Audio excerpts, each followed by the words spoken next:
How does a president define a bad judge? Is it just someone who disagrees with him? It's Donald Trump versus judicial tyranny. Welcome to my channel. I'm Doug. And it's a dangerous precedent in this case because this is a temporary ruling from Judge Boasberg that he could ultimately rule in your favor. Is he setting up a standard here for calling for the impeachment of a judge who may ultimately rule on your side? No, it has nothing to do with disagreeing with the president on policy. It's with disagreeing with the Constitution and the law. And it's trying to usurp the authority of the executive branch of this country. It's having baseless reasoning for these injunctions. And it's a clear effort by these judges to slow roll this president's agenda. I'm glad you're here. We're going to get educated together. Guys, this needs an education. This is like me going to college because it is a convoluted fight. It is super complex. However, it is principled in Trump's MAGA versus sort of the way the courts and judges have always been working, including recently being completely corrupt, and Trump's calling it out. So I'll explain, I'll unpack it. It's going to take a while, but by the end of this long video, I think you'll have a better understanding. So just hang with me for a second. This is where it starts. This is a post from Hugh Hewitt, okay? He's commenting on Trump being angry at a judge, and you'll start to get all the names here figured out. And then Justice Roberts spoke off the cuff, not officially as Chief Justice, but here's Hugh Hewitt, who's a big Chief Justice Roberts fan. And Hugh Hewitt's a friend of mine, by the way, or an old friend of mine anyways. Hugh Hewitt's always going to back up Justice Roberts. And I think both of them are kind of wrong on this, and we'll get into that. Here it is. He says, it is the job of the Chief Justice to defend every judge and employee of Article 3 authority, that is the judicial branch. And that's where the conflict is between the judicial branch of judges versus the president's branch, which is the executive branch. As it is the president's to defend his people, and the speaker and Senate leader to defend their branch of government.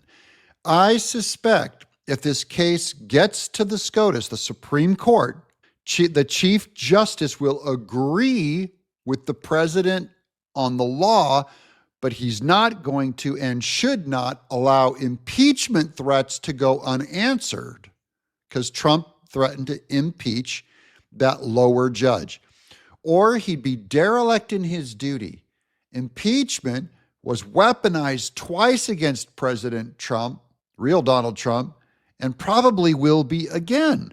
House GOP should simply put down that line of attack and urge that the case is without precedent and is not justiciable, oh my gosh, a political question which the district court should dismiss. ACLU can appeal and CFDC circuit wants the battle, which it should lose.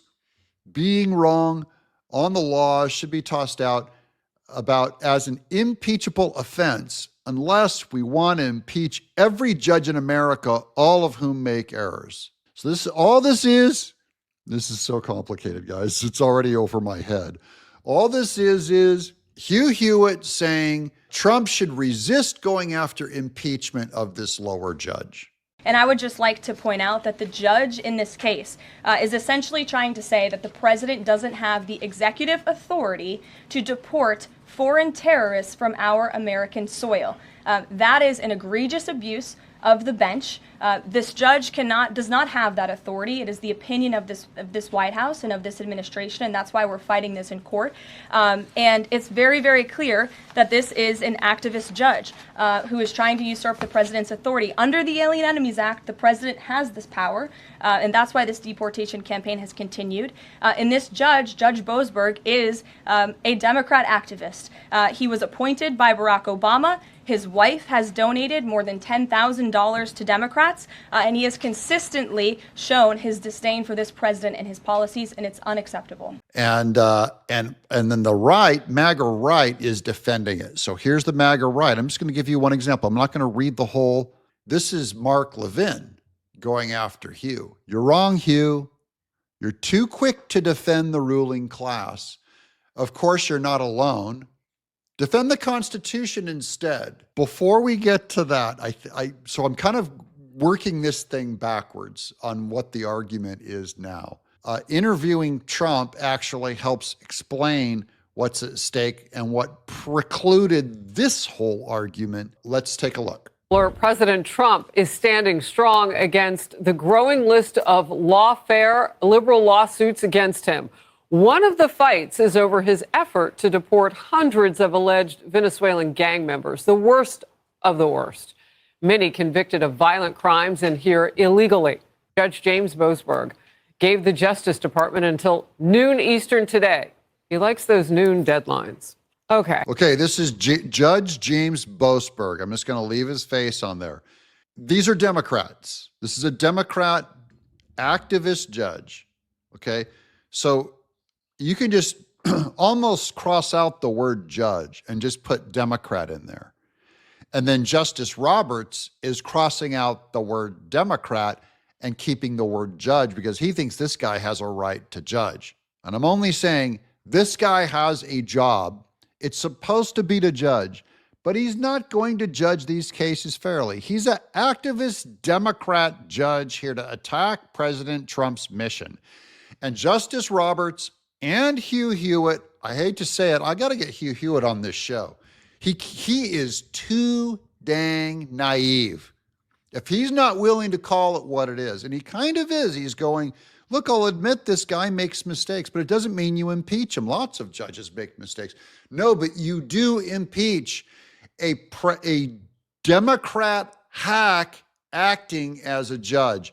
67% of all of the injunctions in this century have come against which president? Donald J. Trump. Let me say that again. 60% of the injunctions by partisan activists in the judicial branch have come against President Donald Trump, and 92% of those have been from Democrat-appointed judges. This is a clear, concerted effort by leftists who don't like this president and are trying to impose or slow down his agenda. Or you deserve to have the entire institution of judges disrespected, which is what's going to happen. I'm telling you, if you don't start impeaching these guys, you won't. People like Hugh Hewitt think the judiciary is going to continue, even if it's completely politicized, weaponized.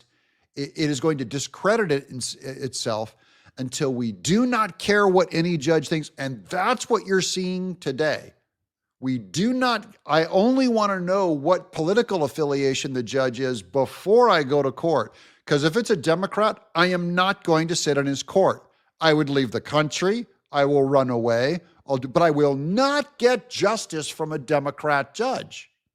Anyway, he wants the DOJ to hand over more information about those deportations. And he is the same judge who ordered those planes to turn around in the sky after they'd left the U.S. The president did not hold back. He actually said we shouldn't be able to take criminals, killers, murderers, horrible, the worst people, gang members, gang leaders, that we shouldn't be allowed to take them out of our country. Well, that's a presidential job. That's not for a local judge to be making that determination. All right. He also posted this. If a president doesn't have the right to throw murderers and other criminals out of the country because of a radical left lunatic judge wants to assume the role of president, then our country is in very big trouble and destined to fail. Republican Congressman Tim Burchett threw his support behind the president. I stand with President Trump. I think it's a complete overreach by this judge. I think it's political overreach by the left. This is an act of war by these countries. These people have come in and they've come across our border illegally. What would happen if 14 million people swarmed the border at one time, yet it was spread out over 4 years? 14 million people. What do you consider that an unlawful invasion? It's an act of war. You know, I've been paying attention to something. This is senior White House correspondent Jackie Heinrich, and you just heard Congressman Burchett say this. The number has crept up because now they're reaching out, Jackie, and they're finding out how many more people came across our border unvetted, some of them violent. I mean, it's amazing how far away we were from the truth, apparently. Jackie? That's right. And, to that point, Harris, the administration right now is not barred from using the Alien Enemies Act to continue to do these deportations, but they're supposed to notify the court before they use it in the future. So anyway, the administration has till noon today to provide information on specific movements that plane made, rejecting the claim that the judge's orders did not carry any force once that plane was outside U.S. territory. President Trump clearly not happy with what he sees as the judge's effort to override his presidential authority, but he was making clear last night he will operate within the bounds of the law. By a court order. Because we all know that. And that was I outrageous. never did defy a court order. And you wouldn't in the future. No, you can't do that. However, we have bad judges. We have very bad judges, and these are judges that shouldn't be allowed. I think at a certain point you have to start looking at what do you do when you have a rogue judge. The judge that we're talking about, you look at his other rulings. I mean, rulings unrelated, but having to do with me, he's a lunatic. Yesterday, Trump called for Judge Boasberg, his impeachment. In a rare statement, though, Supreme Court Justice John Roberts pushed back, saying for more than 2 centuries, it has been established that impeachment is not an appropriate response to disagreement concerning a judicial decision. The normal appellate review process exists for that purpose. President Trump appearing not to take that statement personally, though. Well, he didn't mention my name in the statement. I just saw it quickly. He didn't mention my name, but many people have called for his impeachment, the impeachment of this judge. Now, these alleged TDA gangsters were sent to a supermax prison in El Salvador, but yesterday, Secretary of State Marco Rubio threatened new escalating severe sanctions on the Maduro regime if Venezuela does not accept its repatriated citizens. ICE says there are about 258 Tren de Aragua gang members, which would likely be placed into removal proceedings if they are. Okay, with that said, so now you have a little more backfill on the story. You can see how complicated this is. This is outrageous. Okay, just in the complication. But here's the rest of what Mark Levin said to Hugh Hewitt in defending Trump and saying that Hugh Hewitt should not be defending what Judge Roberts said. Mark Levin said, "It is the job of the Chief Justice of the United States," that's his title, "to do his job, to uphold his oath to the Constitution. Radical district court judges, intentionally cherry-picked by Democrat and left-wing petitioners, they know the politics of most of these judges as we do, are systematically attacking the constitutional power of the executive branch with nationwide orders, radical political and policy rulings, and picking to pieces the authority granted a president. Silence is exactly the wrong response. Indeed, they're to be condemned." So he goes on. Look how long this argument is with Hugh Hewitt. Now, they're going back and forth on this thing. I just wanted to show you that this is a giant argument. It's probably going to the Supreme Court, because it's going to have to be decided there. And if it does, John Roberts, we already know, is probably in the Hugh Hewitt side of saying, hey, the president, don't go overreaching into the judiciary. You stay put, Trump. But I think Trump has a case, and I think he has a right to push back. This judge is, remember what Trump said. So the accusation of Roberts would be, Trump, you're overstepping your boundaries if you think you're going to impeach a judge. And then Trump goes, well, you're overstepping your boundary, judge, if you're going to reverse one of my decisions to kick a bunch of violent criminals from another country out of our country. See, so when you have an executive branch versus a judicial branch in conflict, that's going to go up to the Supreme Court.